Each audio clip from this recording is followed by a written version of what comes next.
안녕하십니까 여러분. 오늘은 교재 주화엄법계 관문을 가지고 두 번째 하는 특강을 시작하겠습니다. 주제는 여기에 보여지다시피 법계의 뜻입니다.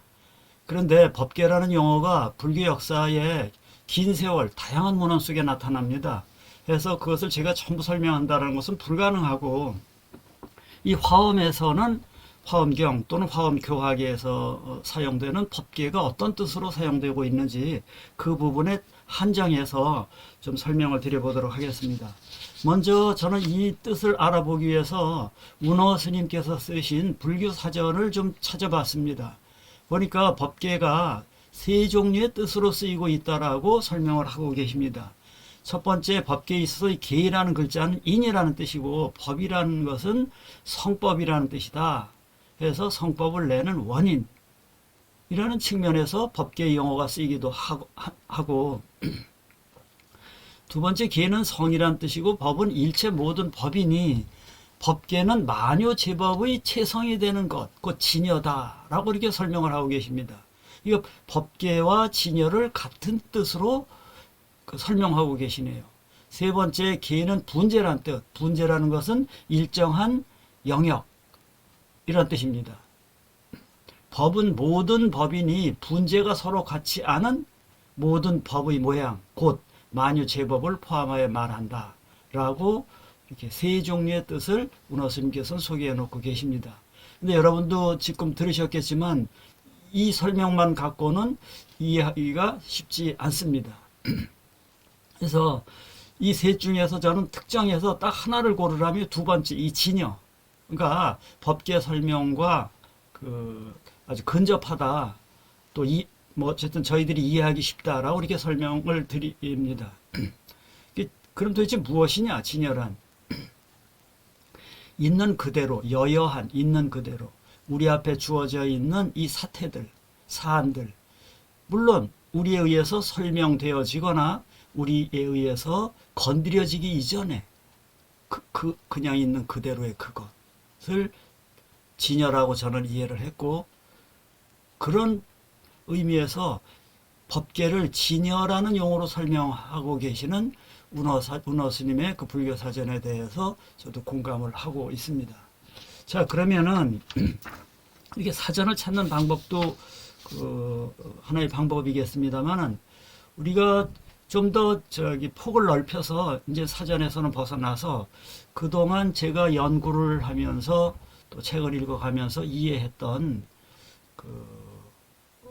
특히 법계를 이해하기 위해서 우리가 좀 예비적으로 여러분과 제가 서로 공유해야 될 것에 대해서 좀 말씀을 드리겠습니다. 여기서 공유한다는 표현을 쓴 건 뭐냐면, 저는 제 나름대로 이해하고 있지만은 여러분들은 어떻게 이해하고 계시는지를 잘 모르기 때문에, 또 제가 사용되고 있는 용어가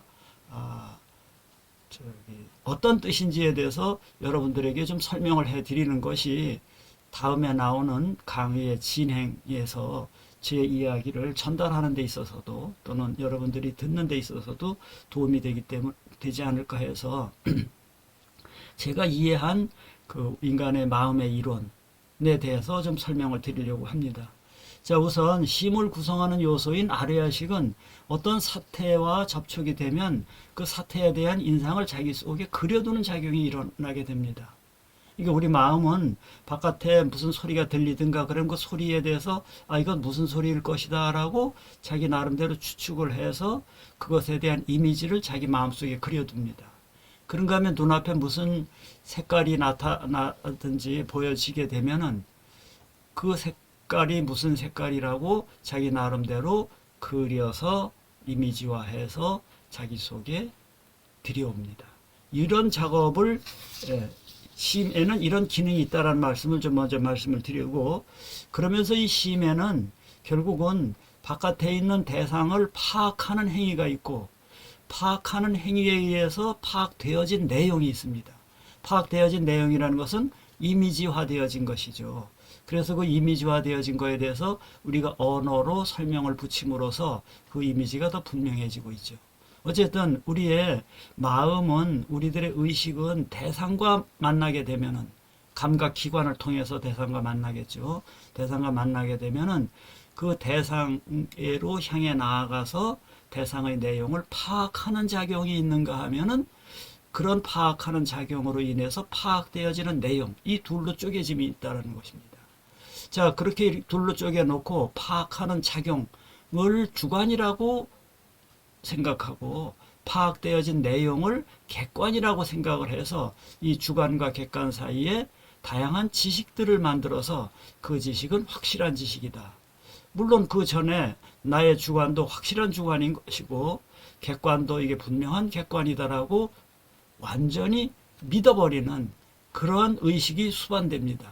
이런 의식을 그 허망분별이라고 이야기를 하고 있는데, 자, 중요한 것은 이 능소에 대한 그 저의 용어를 여러분들과 함께 공유하고 싶은 것입니다.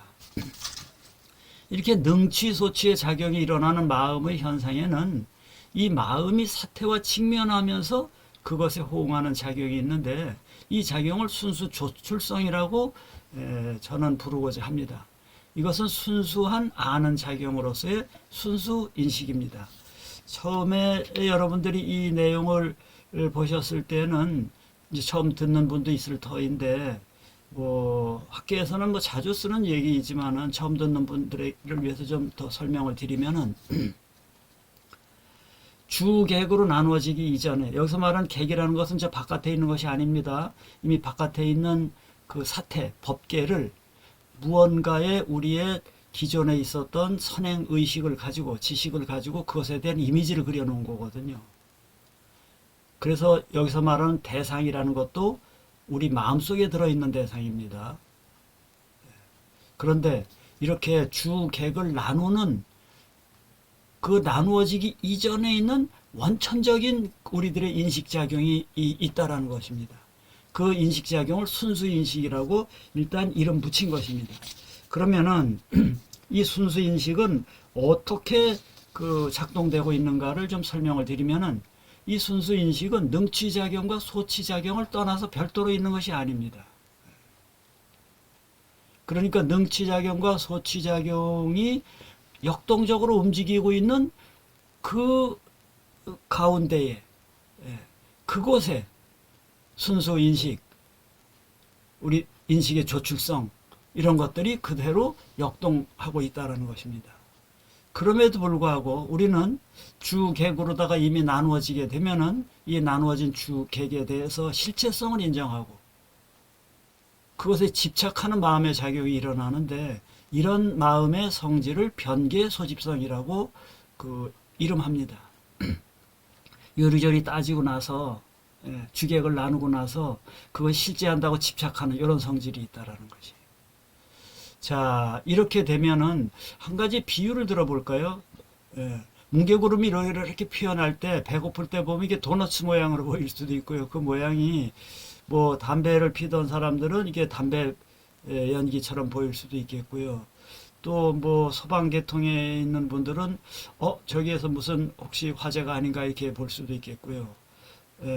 또 뭐 그래서 어떤 건물에는 이렇게 김이 이렇게 막 쏟아져 나올 때 거기에 보면 이렇게 그 표지판도 붙어 있습니다. 이거는 뭐 수증기다, 또 뭐 이렇게 해놓기도 하는데, 그러니까 바깥에 있는 현상에 대해서 자기가 가지고 있는 뭐 좀 그 표현을 좀 이게 그 저기 표준어는 아닐지 모르겠습니다. 좀 써보면은 깜냥이라는 용어가 있지 않습니까? 제 깜냥으로 보거든요. 그래서 제 깜냥으로 본 제 깜냥도 이건 정확한 나의 인식이라고 고집하고, 그 깜냥에서 보여진 것이 실제는 어떻든 간에 나의 깜냥에서 보여진 그것을 대상이라고 확실히 믿어버리고, 이런 집착작용이 일어나는데 이것을 변계 소집성이다, 이렇게 이야기를 하고 있습니다. 그런데 지금까지 제가 이제 마음에 대한 설명을 했는데, 아시다시피 불교에서는 마음을 어떻게 설명하고 있느냐 하면은 뭐 마음뿐만 아니라 저 신법도 그렇고 색법도, 색수상행식 이렇게 나누지 않겠어요, 그죠?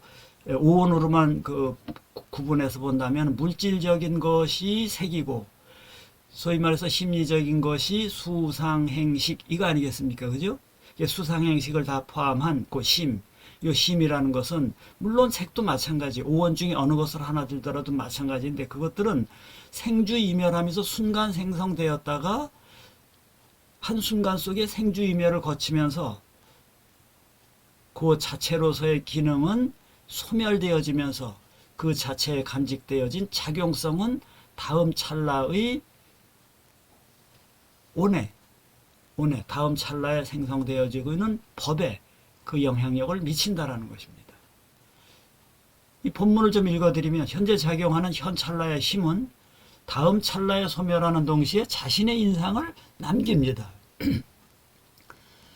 그런데 그 인상의 일부는 다음 찰나의 심에 작용을 하고 일부는 잠재적으로 저장이 됩니다. 이런 관계를 계속하면서 심이 상속해가는 거예요. 그러니까 심이라는 덩어리가 불생불멸하는 덩어리가 있어서 쭉 유지되는 것이 아니라 그 순간순간 생성소멸하면서 그 작용력을, 그 힘을, 훈습을 다음 찰나의 심에게 넘겨주면서 이렇게 상속해 간다라는 것입니다. 저는 이런 설명을 하면서 제 머릿속에는 어떤 생각이 떠드냐 하면은 그 화이트헤드라는 철학자가 있습니다. 1947년에 이분이 돌아가시니까 되게 활동하던 연대를 아실 수 있을 것입니다. 1차 세계대전, 2차 세계대전 그 즈음에 아주 왕성하게 활동하던 분인데 케임브리지 대학에서 수학과 논리학, 철학 이 분야를 전공한 분이에요. 처음에는 런던 대학에서 교수를 하시다가 나중에는 미국으로 가셔서 하버드에서 그 교수를 하셨죠. 그분이 썼던 책으로 여러 책이 있습니다만은 우리나라에 많이 읽혀진 것은 과정과 실제라는 책이 있고 관념의 모험, 또 그런가 하면 수학 원리 이런 책들이 있습니다. 근데 저는 이 중에서 이제 관념과 그 실제라는 책을 좀 집중적으로 어린 시절에 읽게 되었는데, 대학원 시절에 읽게 되었는데, 거기서 지금까지도 기억나는 단어 중에서 이 화엄에서 말하고 있는, 또는 불교에서 말하고 있는 이 심을 설명할 때면 늘 떠오르는 단어가 있습니다. Actual Entity예요. Actuality가 있어요. 뭔가 역동적인 것이 있으면서도 자기 동일성을 가지고 있어요.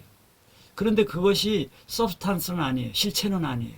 그러니까 이 심이 상속되어지는 것은 뭔가 역동적으로 움직이면서 순간 사라지면서 그것의 작용성을 다음 순간의 심에게 넘겨주고 그렇게 해서 심은 생주이멸의 자기 일생을 마치고 또 다음 찰나에 생성된 심에게 전 찰나에게 가지고 있었던 여러 가지 인상들을 남겨준다는 것입니다. 이렇게 해서 심이 상속되어진다는 것입니다. 네. 자, 액투얼 엔티티 기회가 되면은 누구죠? 화이트헤드하고 화엄하고의 어떤 교집합이라고 그럴까요? 가 있는지에 대해서는 별도의 좀 강의를 또 한번 마련해 보도록 하겠습니다. 어쨌든 실체는 아니면서도 자기 동일성이 없으면서도 일정 상태의 그 작용성이 유지되어지는 것. 제가 어렸을 때의 제가 아니거든요. 지금의 제가 아니거든요. 그런데도 어렸을 때 제가 누구에게 나쁜 짓을 했으면은 그것에 대해서 그 책임이 있는 거거든요. 법률적인 책임은 요새 공소시효니 이런 것 등등이 그렇다고 하더라도 인간으로서의 책임은 있는 거거든요. 나는 예전에 나가 아니다라고 해서 그 예전에 내가 저질렀던 일에 대해서 책임을 안 지는 거는 적어도 불교적으로는 안 되는 거거든요. 자, 그렇듯이 어쨌든 심은 실체로서 어렸을 때의 심과 지금의 심이 일치하는 것은 아니지만 설사 달라졌다고 하더라도 그 달라짐이 어떤 상태로 달라지느냐 하면은 액투얼리티를 가지면서도 일정한 그 엔티티를 가지고 있는 것이다 라는 뜻으로 화이트헤드의 그 개념을 좀 빌려왔네요. 자, 그러면은 현 찰나의 심은 전 찰나의 심이 남겨준 인상에 의존하여서 만들어지는 것이에요. 그래서 전 찰나의 심은 과거로부터 축적되어 온 무한한 인상의 집합체예요.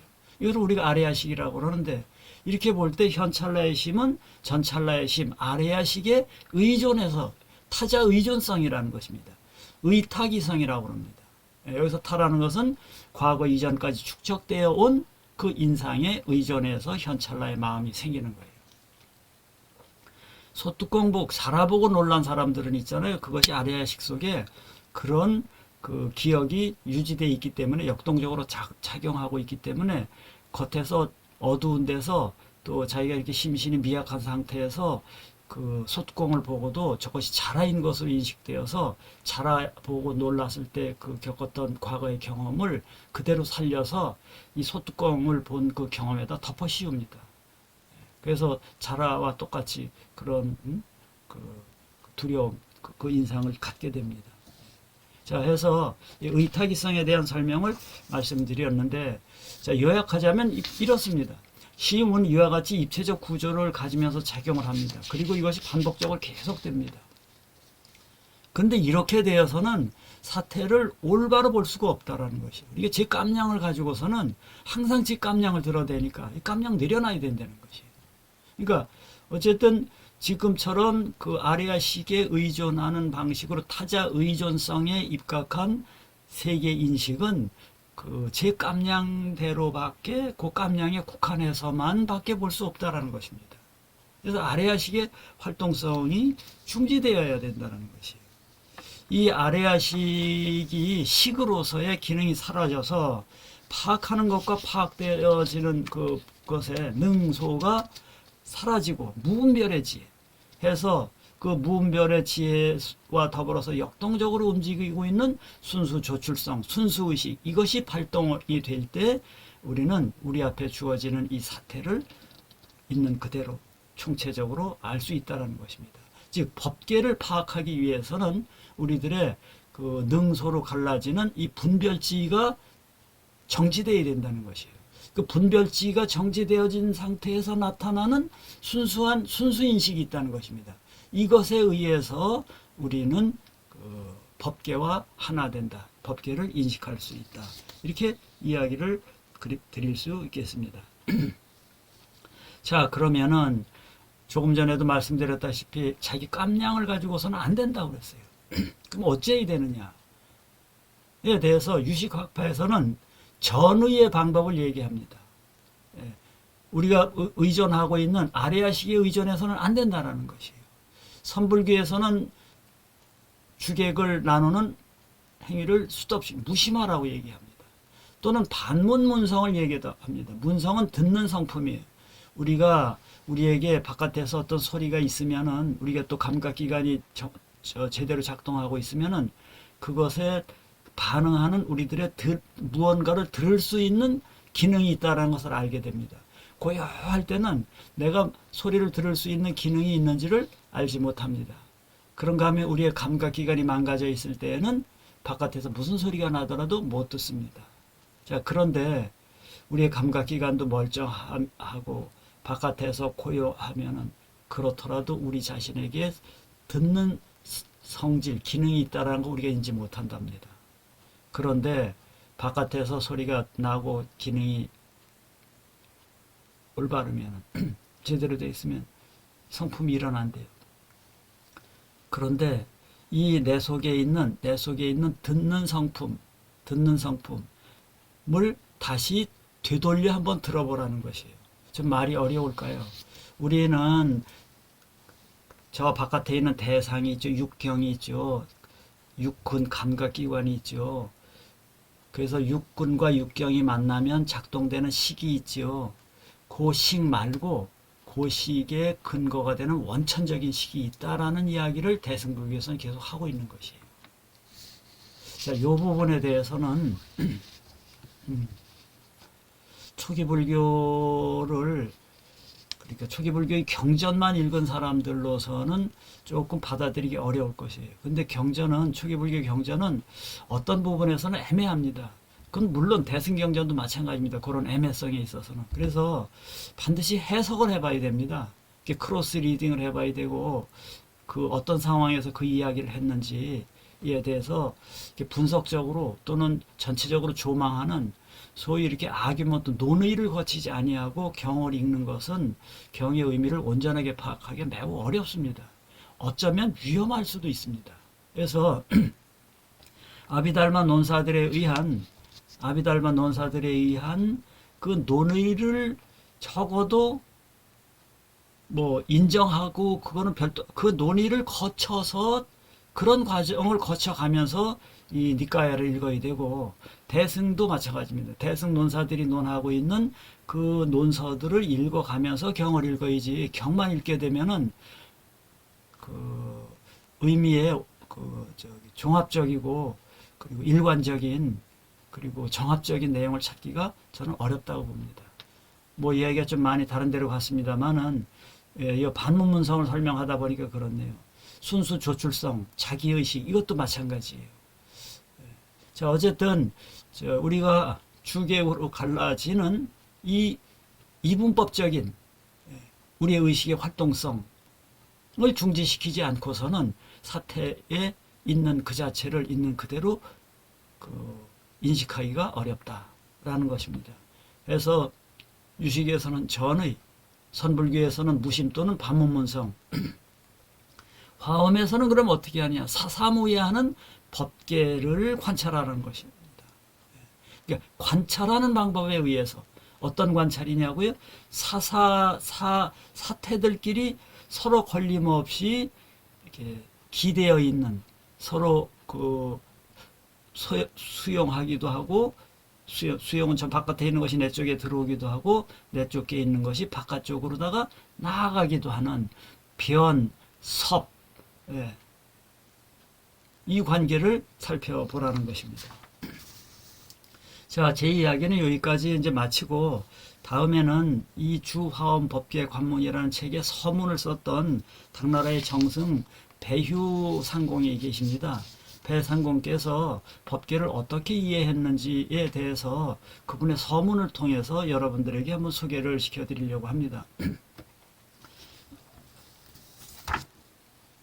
여기에서 이렇게 32쪽이라고 이렇게 표현이 되어 있는데, 이 표기법은 뭐냐면 바로 이 책 주화엄법계 관문의 페이지 수를 지칭하는 겁니다. 저는 지금 이 책을 출판해서 이 책에 대한 특강을 하고 있는 겁니다. 자, 그러면은 이 책에서 배유가 이제 서문을 썼는데, 배정선께서 그 뭐라고 서문을 쓰고 있냐면, 법계는 모든 중생의 몸과 마음의 본바탕이래요. 그런데 그 법계는 본래부터 신령스럽게 밝아서 훤히 사무치고 광대하게 텅 비어 있대요. 그러니까 법계를 실체론적으로 이해하지 않습니다. 이 공하고 그런 거 하면서 그곳에는 뭔가 역동적인 작용성이 있고요. 그것은 참된 경계래요. 참된 경계랍니다. 그런데 그것은 모든 중생의 몸과 마음의 바탕이래요. 그러니까 중생 속에 원천적으로 들어있다라는 것입니다. 법계가. 자, 법계는 형체나 모양이 없으면서 대천세계에 가득하고, 그러니까 법계는 기세간 뿐만 아니라 우리들의 중생세간, 성정세간, 이 삼종세간의 기본적인 바탕이 된다라는 것입니다. 자, 법계는 마음에 훤하게 드러나지만 그 모양을 볼 수 있는 것이 아니에요. 그러니까 감각기관에 의해서 파악되어지는 것은 아니라는 것입니다. 모든 물질 속에, 색진 속에 뿐만 아니라 색수상의 모든 사태 속에 빛나고 있지만은 그 이치는 쪼개지지 않는다는 것입니다. 그러니까 우리가 모든 법을 나눌 때 다섯으로 나누는 것이 오원이죠. 색수상행식으로 나눠도 되고 18개로 나눠도 되고, 분류법에 대해서는 소위 부파불교에서 설치 유부 같은 경우는 5이 75법으로 나누고, 또 대승의 그 유식 같은 데서는 5이 100법으로 나누죠. 어떤 법을 분류하는 방식에 있어서는 아주 단순한 오원의 분류법도 있고, 저 더 복잡해진 대승의 분류법도 있고, 화엄처럼 더 복잡하게 분류한 그 분류법도 있습니다. 그러니까 모든 법은 공하다라고 얘기할 때 그때 법을 분류하는 분류의 방식들이 그 학파마다 다양하다, 그 말씀을 드리는 것이에요. 여기에서 색진이라고 표현을 했지만 색수상행식 다 포함하는 것이에요. 모든 사태 속에서 빛나고 있지만 그 이치는 쪼개지지 않는다라는 것입니다. 자, 그러면은 진리를 꿰뚫어 보는 눈이 있어야만 그걸 볼 수가 있다라는 것이에요. 이 법계를. 제 마음속에 신령하게 감흥하고 소통하는 작용이 있음에도 불구하고 이 망념이 있어서는 볼 수 없답니다. 지혜로운 눈이 떠져야지 볼 수 있다라는 것입니다. 그래서 이렇게 배휴 정승께서는 자기 말씀, 자기 방식대로 법계에 이해한 내용을 적어 놓고 그 다음에 증거를 들이대네요. 나만 이렇게 생각한 것이 아니다. 부처님도 이런 얘기 하셨다. 이것을 경전의 증거로 제시했다고 해서 이것을 경징이라고 합니다. 또는 성월량이라고 하게 되면 성인의 말씀을 진리의 기준으로 잡는 것입니다. 불교에서의 진리의 기준으로 기준대기, 근거대기로 사용하는 것은 세 가지입니다. 하나는 그 혈량, 직접적인 지각, 비량, 추론. 세 번째는 성월량입니다. 처음에는 그 성월량은 인정되지 않았었죠. 그런데 혈량과 비량에 의해서 이미 검증을 마친 성인의 말씀이기 때문에 그것은 성월량으로 인정을 했던 것이에요. 그러나 원천은 혈량과 비량입니다. 자, 여기에서는 대승에서는 그 대승 경전을 그 진리의 근거, 기준으로 사용하고 있으니까 이 성월량으로서 이걸 사용하고 있네요. 이것은 화엄경 열의 출연품에 나오는 내용입니다. 세존께서 정각을 이루고 탄식하시기를 기이하구나. 내가 지금 여러 중생들을 도로 보건대 열의 지혜와 덕상을 모두 간직하고 있으면서도 여러분들이죠. 다만 망상과 집착 때문에 그것을 간직하지 못하는구나. 이에 법계의 성품에 걸맞게 화엄경을 설해서 중생 자신 속에 있는 열의 광대한 지혜를 보고 법계를 깨칠 수 있게 하겠다. 이 이야기가 열의 출연품에 나오는 겁니다. 좀 쪼개서 이 내용을 보도록 하겠습니다. 열의 지혜와 덕상을 열에만 가지고 있는 것이 아니라 중생들도 가지고 있다라는 것이에요. 여러분들도 가지고 있다라는 것입니다. 근데 그것을 왜 증득하지 못하느냐 하면 그 원인이 망상과 집착 때문이라는 것이에요. 자, 그래서 망상과 집착 떨쳐버리는 방법도 알려줄 것이고 그것만 떨쳐버리면 여러분들 자신 속에 있는 지혜의 덕상을 활용할 수 있다라는 사실도 알려주겠다는 것입니다. 어떻게 알려줄 것이냐? 화엄경이라는 말씀을 통해서. 그러니까 그것을 알려주기 위해서 화엄경을 설했다라는 것이에요. 어떻게? 법계의 성품에 딱 들어맞도록. 그러니까 화엄경을 설해서 열의 지혜와 덕상이 모두에게 간직되어져 있다라는 사실과 그런데도 그것을 활용하지 못하는 이유는 망상과 집착 때문이라는 사실을 가르쳐 주는데 어떤 방식으로 가르쳐 주냐면 법계의 성품에 딱 들어맞게 해서 가르쳐 준다는 것입니다. 그래서 원하는 목적, 교육의 목적, 이 화엄경을 설하는 목표는 무엇이냐 하면은 각자 자신 속에 있는 열의 광대한 지혜를 보고 알아차려서 저도 알고 법계를 깨칠 수 있게 하련다는 것입니다. 자, 이렇게 해서 화엄경 출연과 화엄경에서 나오는 그 법계의 용어 사용과 이것을 제가 배효 정승의 서문을 통해서 같이 여러분께 소개를 했습니다. 자, 그러면은 이제부터는 방향이 좀 달라지는데 배효 정승이 어떤 얘기를 하고 있냐면 화엄경이면 됐지. 그러면 왜 법계관문을 두순법사께서 쓰셨느냐에 대한 것을 배효 정승의 입장에서 설명을 하는 것이에요. 바로 이 부분입니다.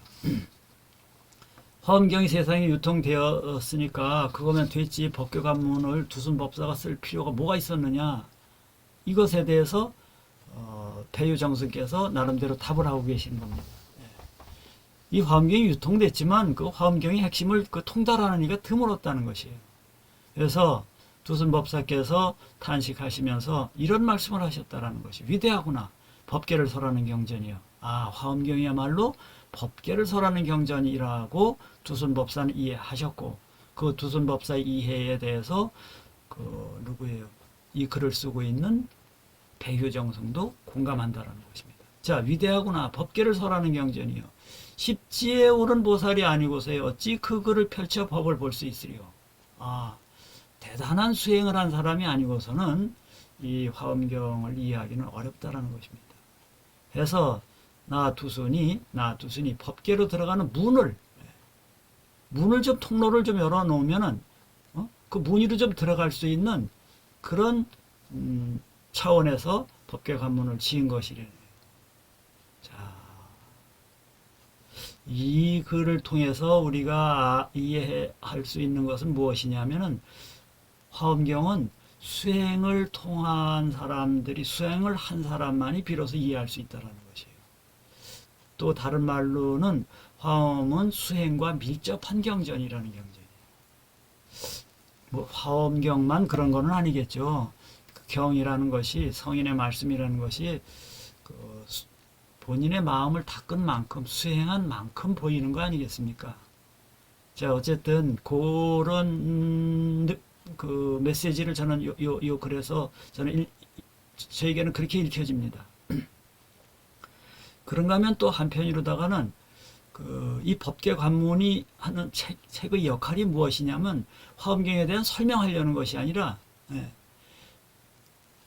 화엄경이 법계를 설하는 경전이니까 화엄경과 법계는 이제 같은 것이네요. 이게 거기로 들어가는 길. 화엄경을 설명하려는 것이 아니라 문을 좀 열어보겠다는 것이에요. 문을 어떻게 여느냐 하면은 문이 세 겹의 문이 있다라는 것이에요.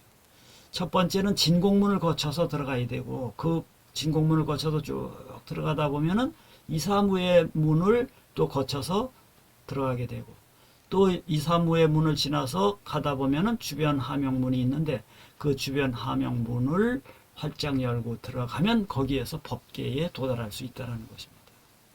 여러분들이 절에 가시면은 제일 먼저 산문을 통과하고 그 문을 통과해서 들어가면은 또 뭐 일주문이 있나요?